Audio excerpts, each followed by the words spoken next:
Hi, this is Bad Influence. Our main review this week is Prince of Persia on the SNES. And I'll be meeting Igor, a robot who taught himself to walk. Down, Igor! Sit!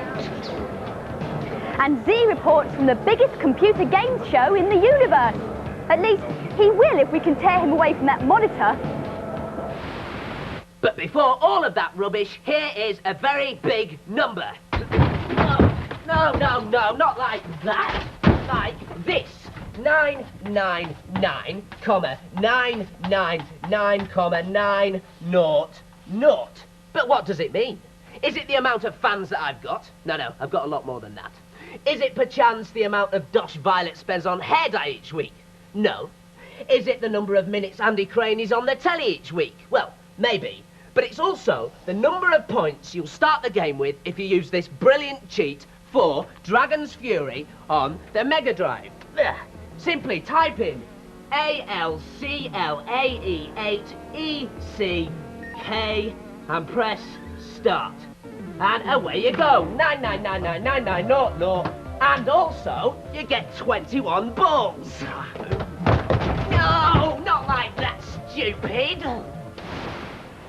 If you're an avid follower of Namrud, you may be pleased to hear that you don't actually have to become an inadequate human being in order to be good at cheats.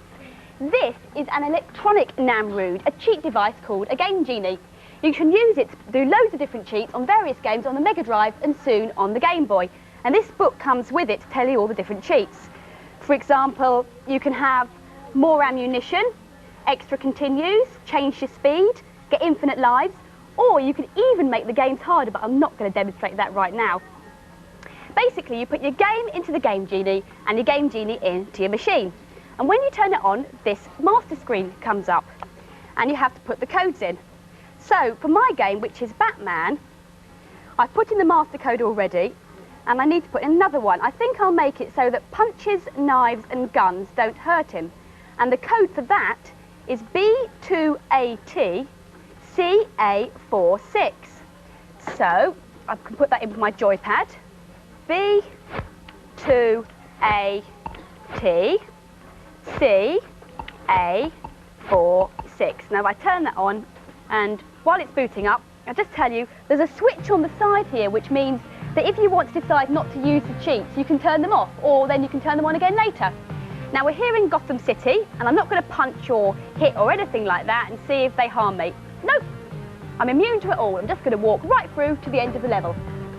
She can do that normally, actually. She doesn't need a device like that. But how do they work? Well, this one's a bit like the Game Genie. This is called an action replay. It'll run on most computers and consoles. The game we plugged into it, I'm sure you'll recognise as the Addams Family. But this bit of the Addams Family you probably won't recognise. This is actually the computer program that makes the whole game run. Now, when your game starts, of course, you have 5 lives for your character. And if you look in the program, you can see where those 5 lives are here. It says 5, player 1, number of lives. If you put in a cheat for infinite lives, the bit of the program that would normally knock off a life when you get killed doesn't run. It gets bypassed, if you like, so the lives always stay at 5. But how does the action replay know which bit of the program to bypass? Well, if we go to the trainer screen, this is where you can actually start to do your own cheats. You can do live cheats or timer cheats. You can cheat with the energy bar, change your status, but it's lives that I'm interested in. In fact, this is quite a lengthy process, but earlier on today, I did actually teach the action replay how to give me infinite lives in the Addams Family. First, I told the action replay that I had 5 lives. It then found all the places in the program where the number 5 appeared. There were actually too many to list. Then I played the game for a bit until I lost a life. I told the action replay that I now had just 4 lives. It then looked at all the places in the program where 5 had changed to 4 and worked out the code to give me infinite lives. 7E00AC05. So with this code in, even when I die, I always have got 5 lives. Simple, eh? A word of warning though, none of these cheat devices are approved in the UK by the major console manufacturers. So in the unlikely event that your SNES or your Mega Drive blows up while one of these is plugged in, your guarantee won't be valid. So be careful. I will be. Don't forget that if you haven't got a cheat device, all Namrud's cheats and tips appear in the data blast at the end of the programme. But now for this week's main game review, it's Prince of Persia on the SNES. It's a classic game that's been around on the Amiga for a couple of years, in which you play a prince who's got to negotiate his way around a labyrinth of dingy dungeons in order to reach his goal. You guessed it, he's got to save a damsel in distress. Here's Prince Lakesh. There's no other game like it. It was brilliant on the Amiga, but this version is bigger, better and faster. This guard's quite hard to beat because of the moving platform. After you've beaten him, you've got to jump quickly and avoid the spikes at the end. You've got to have real patience when you're playing this game. You've got to come back to a level time and time again to progress. This part's quite difficult. You've got to tiptoe past these choppers, otherwise you'll be soon crushed. The animation and graphics are brilliant. The way that he moves has been digitized from a real person, and so it adds a lot of realism to the game. This is the sumo wrestler, and he's one of the hardest guards to beat. He attacks well and defends as well. Look at the quality to detail in the background and the characters. The way he swipes is amazing. He just left a fat mess on the floor. I'd definitely buy Prince of Persia. The levels are massive and there are many of them. I'd rate it 5 stars. Probably the best game on the Super NES right now. The main character is fantastic and the game is really great looking. The problem is though, you have to be pretty skillful because it's a very challenging game. The graphics are the best I've seen yet on this system. You need real skill and patience to get anywhere quickly. And so the final scores for Prince of Persia. The boys gave it an excellent 4 out of 5, and the girls liked it just as much. They gave it 4 out of 5 as well. Last week, our American reporter Z Wright visited the most important computer and video game show in the world. Held every year in Las Vegas, it features everything from washing machines to home cinema. But Z concentrated on games and gadgets. Here's his report. Hi, and welcome to Las Vegas, the entertainment capital of the world and the venue for the huge Consumer Electronics Show, or CES for short. This is the place where all the video game producers get to show off their latest and hottest stuff. Nintendo is very big in America. Their exhibits take up a whole room. The game that everybody wants to play now is Star Fox, a new revolutionary game. Let's check it out. It's revolutionary because it contains an extra microprocessor called the Super FX chip inside the game cartridge. This means that the Super Nintendo can perform better than ever before. The game has 3D graphics, and while you're playing, the Super FX chip redraws the screen moment by moment. This makes the gameplay very fast and fluid. Oh man, the graphics are unbelievable. It's hard. This is mad hard. Ooh. You play Fox McCloud, a space mercenary out to save the universe. 3 routes take you to 10 different planets. There's also a couple of secret levels built in, especially for expert players. This summer, Game Boy fans on both sides of the Atlantic have a chance to play their first ever Zelda game, Link's Awakening. In this game, the hero Link, familiar to Super Nintendo players, will have to battle his way through a large world of dungeons, secrets, and adventures. There's lots of old characters here, plus some new ones too. Yo, Z! How you doing? Fine, Mario. What's new with you? Hey, have you and the guys at Bad Influence heard about my first movie, Super Mario Brothers? It's out in May, and I'm the star, played by Bob Hoskins, you know? Yeah, we've heard about it, but we haven't seen anything of it. Oh, yeah? Well, just take a look at this. Mario! Luigi! Come on! You want to give us the rock back, lady? Come and get it, big boy.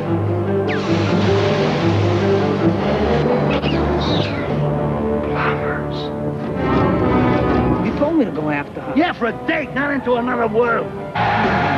Alien species escaping from Metro Aliens? Cities. Oh, we gotta deal with aliens too? Luigi, we're the aliens!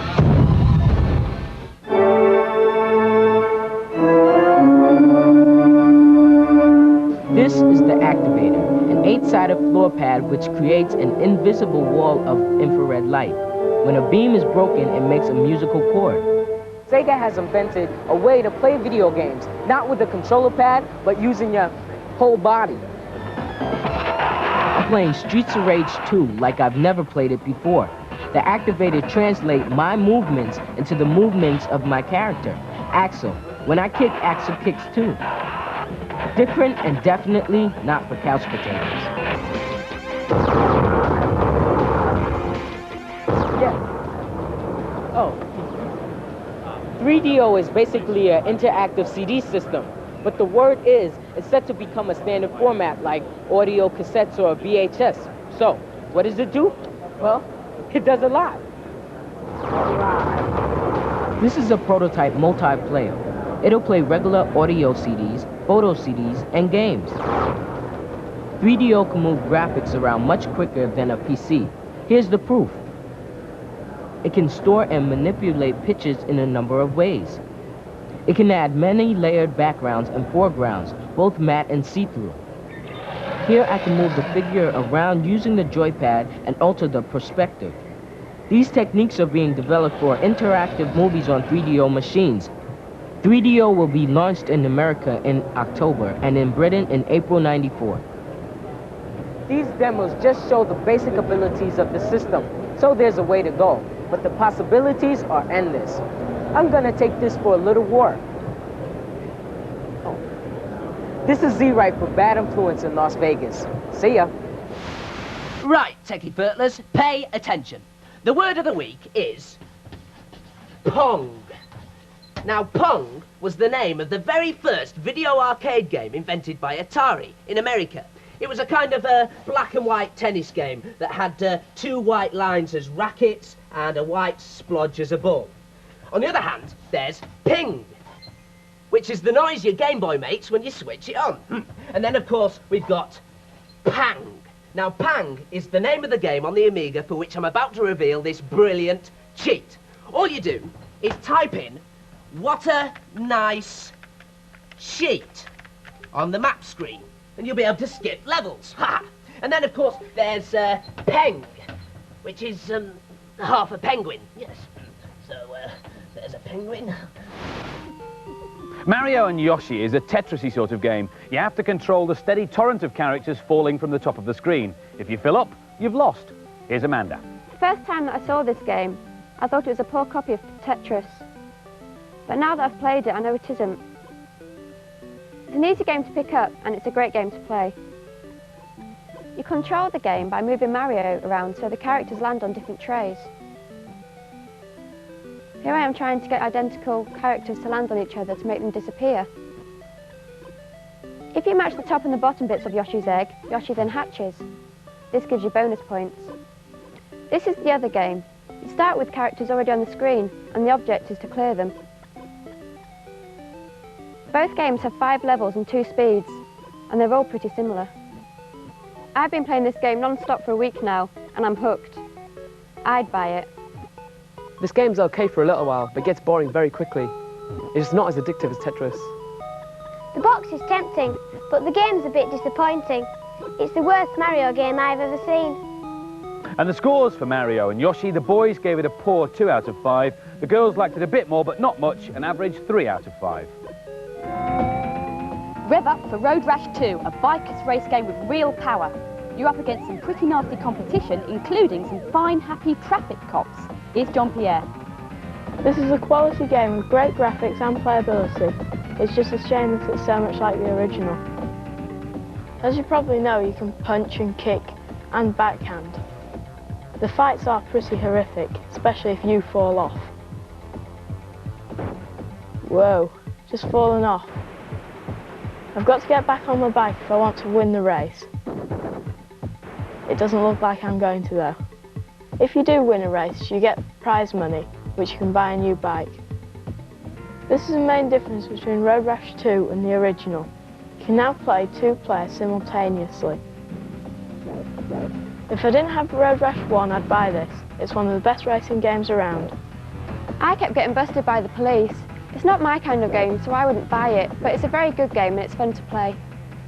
This game looks and sounds great. You need a certain amount of skill to get through it, but it's easy to get into.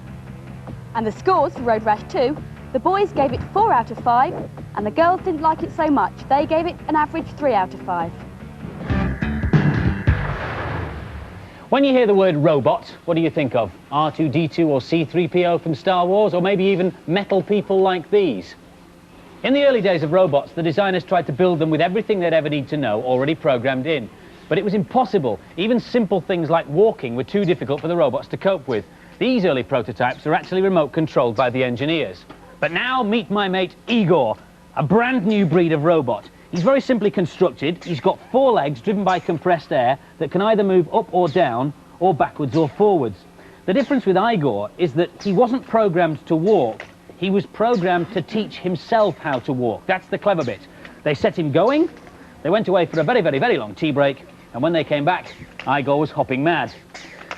But what makes Igor tick? Well, he was built and programmed by Martin, who's over here. Welcome to the programme. Thanks, Andy. How does he learn then, Igor? Well, Igor has a learning system inside this computer here, and what that does when we first switch him on is it takes guesses as to what to do next. So I score him from the keyboard and tell him how well he did, and he tries moves like that to see if he can improve his performance. I see. And how long does it take him to learn how to walk? Oh, it can take days. I see. But it's just like you or I learning how to walk when you were tiddly tiny. You try something out, if you fall down, you've got it wrong, you think, oh no, that's no good, you try something else until you get better and better and better, and then like Igor, you can learn to walk. Now, I know, Martin, that you built him and designed him. How did you expect him to walk? If we give him a second, we'll ask him to show us. Oh, come on then, Igor, you're on telly now. Show us how you were supposed to walk. This is how he was supposed to walk. Oh, dear. Stand up! When he's not drunk. He's been on the Castrol again, hasn't he? Go on. There he goes. And what he's doing is he's moving diagonally opposite legs, one after another.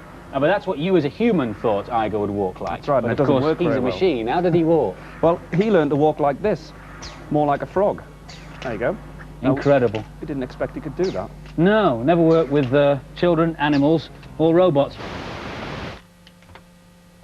Just one burst of energy and my robot will be finished. It'll do all the boring things for me, and I'll have time for the more important things in life, like improving my score on Nemesis on the Game Boy. And here's how you, robotless slimy fertilers, can improve your scores. Simply, pause the game, and then press up, up, down, down, left, right, B, A. You'll start the game with loads of power-ups and... this looks fun.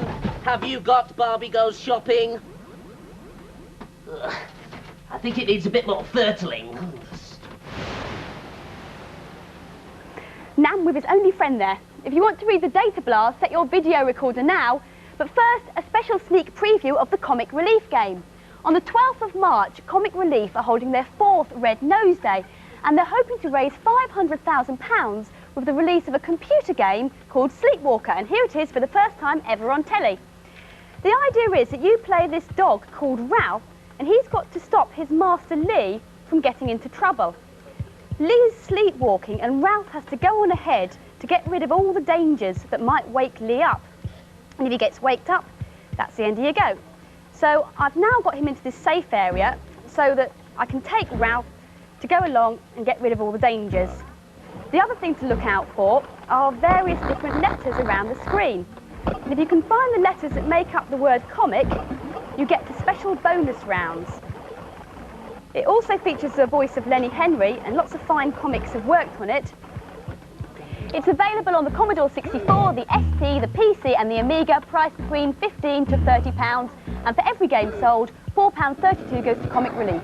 More details will be in the data blast at the end of the programme.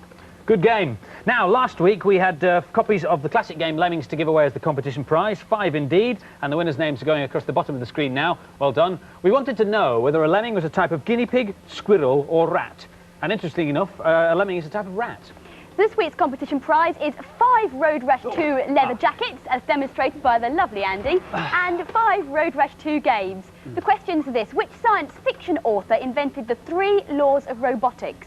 If you think you know, send your answer on a postcard or stuck down envelope to reach us by next Monday at the latest, please, to the usual Bad Influence address. I hope this jacket fits you better than it fits me. See ya. Bye-bye.